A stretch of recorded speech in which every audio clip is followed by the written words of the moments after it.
법원이 오늘 조국 전 장관의 오촌 조카 조범동 씨에 대해서 징역 4년을 선고했습니다. 조 전 장관 일가에 대한 재판 중에 첫 선고인데 법원은 권력형 범죄로 볼 증거는 없다고 밝혔습니다. 앞으로 조 전 장관 부부의 재판에 어떤 영향이 있을지 김정인 기자가 취재했습니다.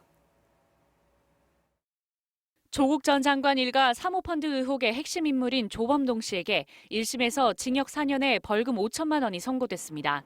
재판부는 조 씨가 자본 없이 회사를 인수해 법인 자금을 빼낸 기업 사냥꾼 수법을 썼다고 밝혔습니다.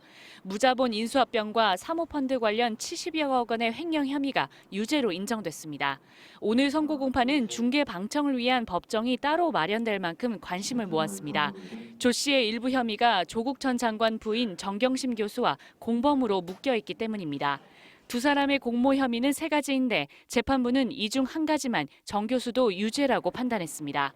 먼저 지난 2017년 조 씨가 정 교수에게 10억 원을 투자받고 허위 컨설팅 계약으로 회사 돈 1억 5천만 원을 준 게 횡령이라는 혐의. 재판부는 그러나 정 교수가 준 10억 원은 투자가 아닌 대여라고 봤습니다. 조 씨의 횡령액은 1억 5천만 원 중 절반이고 빌려준 돈에 이자를 받은 정 교수가 횡령에 가담한 건 아니라고 봤습니다. 또 조 씨가 정 교수 가족의 자금 14억 원을 출자받고도 금융위에는 약정 금액을 부풀려 신고한 혐의도 무죄라고 봤습니다.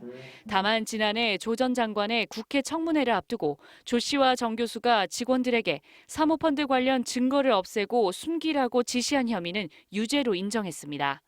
당초 조 씨를 재판에 넘기는 과정에서 검찰은 조 전 장관이 직접 공모하지는 않았지만 간접적으로 관여돼 있다면서 신정경유착 범행이라고 표현했습니다. 하지만 재판부는 권력의 힘을 이용해 불법적으로 재산을 증식한 권력형 범행이 증거로 확인되지는 않는다고 선을 그었습니다. 정경심 교수로서는 조 씨와의 공범 혐의에서 상당 부분 무죄를 인정받았지만 재판부는 제한적이고 잠정적인 판단이라며 정 교수 재판 결과에 대한 예단을 경계했습니다. MBC 뉴스 김정인입니다.